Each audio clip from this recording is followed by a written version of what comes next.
Sample problem on area computation in surveying. So, basahin lang natin yung sample problem natin.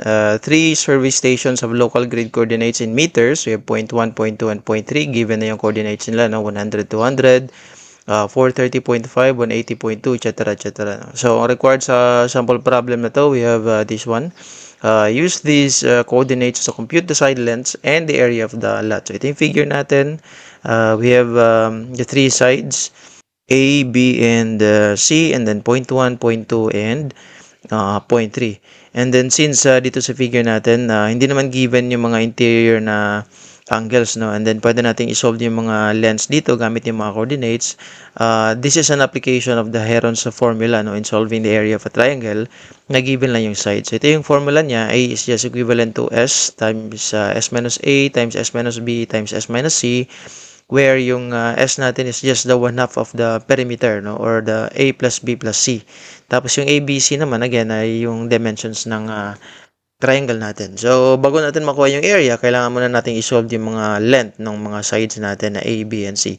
So, pagkuha nung length, ang gagawin natin dito, i-apply lang natin yung distance formula. Pero yung distance formula ay galing lang naman yung dito, no? So, pag gagawa tayo ng right triangle, for example, dito, no? And then, i-coconnect natin dyan dito sa baba. Yan. So, ito yung magiging right triangle natin. Lagyan natin ng X, tapos ito naman si Y. So, kung kukunin natin, for example, si A, yung magiging equation natin dyan is Pythagorean theorem lang. So, that's the square root of X squared plus Y squared. Lagyan natin ng square root. Yun. Tapos, knowing na si X ay difference lang siya nung x1, kunwari ito, meron tayong hindi pala x1 yan, x3, tapos y3. Tapos dito naman, sa 1, syempre meron tayong x1, tapos y1. So, yung value ng x, ito no, yung value na to, ay difference lang siya ng x3 tsaka x1. Tapos si y naman, yung value niya, isa sa difference lang ng y3 minus y1. So, kung ano yung dalawang points na yan, so yan yung distance formula actually, no, na pag meron tayong dalawang points na given, tapos kukunin natin yung distance between those points. So, for A, isulat na natin yung magiging equation niya. So, magiging ganito lang, no? We have x3 minus x1, that's squared, plus we have y3 minus y1 squared, tapos square root ng buong quantity. So, we have for A again, substitute lang natin yung values for X and Y. So, we have 300 minus 100 squared plus yung sa Y naman, we have 420.7 minus 200. Tapos, square root ng buong quantity. Tapos sa B naman, solve na lang din natin. Tapos calculate natin mamaya na nasabay-sabay. So for B, yung side B, is just equivalent to X pa rin, no? We have 430, X minus, X2 minus X3, no? 430.5 minus 300.0 squared plus yung Y naman, we have 180.2 minus 420 or baliktad pala, no, kasi mas mataas yung isa, no. Pwede lang din baliktarin, no. Anyway, squared lang din naman natin. So we have 420.7 minus your 180.2. Ayun. Tapos squared natin. Para hindi malito, lagyan na lang din natin ng drawing to para ibang kulay, no. So ito yung magiging triangle naman natin, no, for this particular na side. Oops! Yan. Ayusin lang natin yung drawing natin. Yun. Ito yung magiging right triangle natin. So, meron tayong X dito. Tapos, meron tayong Y. Kaya meron ganito, no? Difference. So, difference ng 430.5 minus 300. Tapos, sa kabila naman, 420.7 minus 180.2. Pwede lang actually pagbalik rin itong dalawa, no? Magiging negative siya, pero i-square din naman natin. So, ganun din. Positive lang din yung labas ng sagot. Tapos, yun, i-square root natin yung buong quantity para makuha natin yung value ng side B. Tapos, C naman, we have C is just equivalent to 430 pa rin, no? 0.5 minus yung 100, x1 squared plus y2 naman minus y1. So, we have 180. Pwede rin din baligtarin, no? So, we have 200.0 minus 180.2 squared. So, dito naman, ang i-form natin na triangle dito ay ito, no? So, you have this one and this one.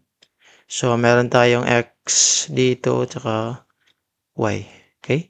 So, square root ng buong quantity. And then, makukuha natin yung values natin for A, B, and C. So, dito tayo sa calculator natin. Lagyan natin ng equals dyan para makuha natin yung A, B, and C.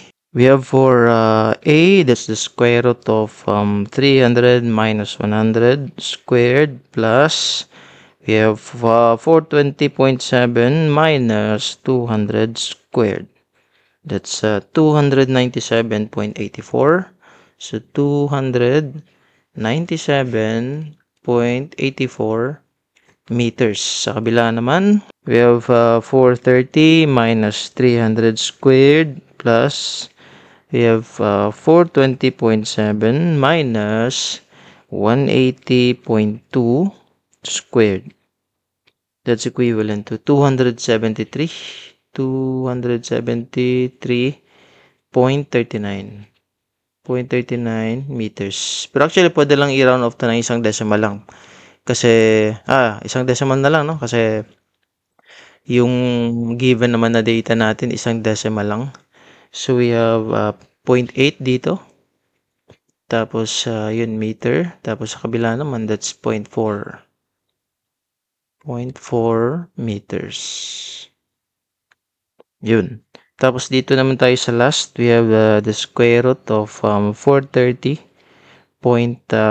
minus 100 squared plus we have 200 minus 180.2 squared. So that's equivalent to 331.1 meter. Okay? Or meters. So meron tayong A, B, and C. So again, this is A, B, and C. So pwede natin i-compute yung S. So S is just equivalent to 1/2. Tapos A plus B plus C. That's equivalent to, dito tayo sa calculator na diretso, no? So we have 297.8 plus 273.4 plus 331.1 divided by 2. That's 451.15 meters. Tapos yung area naman is just equivalent to, sulat lang natin yung, S muna, no? We have S minus A, S minus B, S minus C. That's square root, no? Ng buong quantity. So, we have A, dito na lang tayo sa calculator, diretso na, no? So, we have the square root of 451.15. Tapos, merong parentheses, 451.15 minus 297.8. Tapos, parentheses ulit. We have 451.15 minus 273.4. Parentheses ulit. We have 451.15 minus C, which is 331.1. And then parentheses. So, we have 38,435.5. So, we have 38,435. Ayusin natin yung 5. Medyo, yan, 435.5 square meter.